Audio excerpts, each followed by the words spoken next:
Hi everyone, welcome to the ChuMatrix channel and my CSGO diary. So this week I had a stupid idea. I used to love messing about in matchmaking with my friends back when I was a teenager, and one of our favourite things to do was buy up 5 NEGEVs every time we were stomping the other team. So the one time we did this, it was great fun, and I found myself wondering whether with the NEGEV at a low price point it's viable in 2021 in matchmaking. And of course I followed through on the thought and used the NEGEV only for a whole week.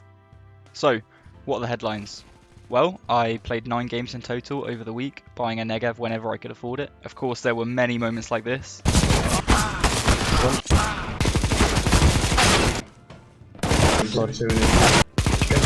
Why you push? Less than expected like this. 4. And so many like this.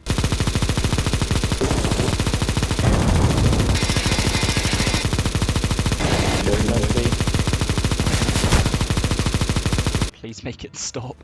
But overall, my play actually improved from my average, and the only real price I had to pay was losing my dignity, my hearing, and any meaningful interpersonal relationships. Just kidding, I only had 2 of those to lose in the first place anyway. And actually, I'm coping well with the PTSD. The constant shaking means I haven't been too cold, even though my central heating doesn't work. You know what they say, every cloud has a silver lining. I'll talk about my main takeaways, which are actually pretty substantial later in the video, but for now, let's jump into some games. My first game went amazingly well. I top scored and my team didn't even question it. Although we did end up with a draw, I scored a great 1 vs 2 clutch towards the end of the game, and I really did feel from this point that some good results were achievable. Since Valve has left the NEGEV at $1,700, I could buy it almost every single round and drop weapons with money to spare, which I have no doubt helped my team out in some of these games. I learned pretty fast that I couldn't play a normal style using the meme gun, so I'd have to opt for like the shortest angles possible to have any sort of impact in the game. So imagine my disappointment when I ended up on train during my 4th match. Long angles and large rotate routes are not what the NEGEV is best at. But to my own surprise, this was my best map for the whole week. I went 26 for 8, scoring 2 quad kills, 4 clutches, and an estimated 1.99 HLTV rating. Hopefully Striker and Prof can confirm that one for me later.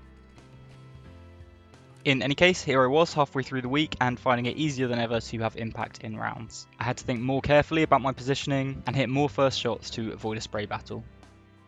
Now of course not every game went entirely to plan, and the T side was often much harder than the CT side due to not being able to hold angles in the same way. Although I did find that if I just waited for the CTs to get bored, they pushed forward and I could often catch them off, which is exactly what you'd expect from Premier Rush B matchmaking on EU servers.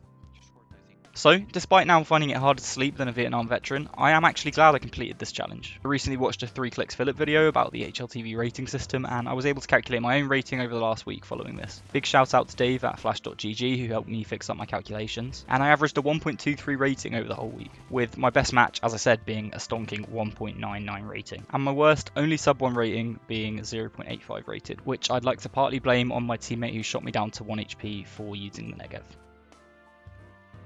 The low price of the NEGEV for sure makes mastering it a valuable skill in matchmaking and could be the difference maker in a game if you buy it on a half buy round. I am definitely going to be buying this gun more, but I wouldn't recommend going full NEGEV like I did unless you really want to feel immobile and work on your aim and positioning a lot. Fingers crossed for NEGEV BK's return in 2021 though. We all know that's exactly what OG need to get to the #1 spot.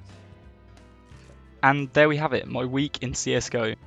Man likes NEGEV, man only uses NEGEV, man falls in love with NEGEV. And now, man leaves NEGEV only to come back for casual hookups every few games. Still a better love story than Twilight. Thanks so much for watching. If you enjoyed this video and have any other wacky challenges for me, then drop me a comment down below. I upload other fun CSGO content like this, alongside grenade tutorials and some other one-off videos as well. Give me a sub if you want to see more, it's much appreciated, and I can't believe how far my channel has come within this first month. I'll see you next time.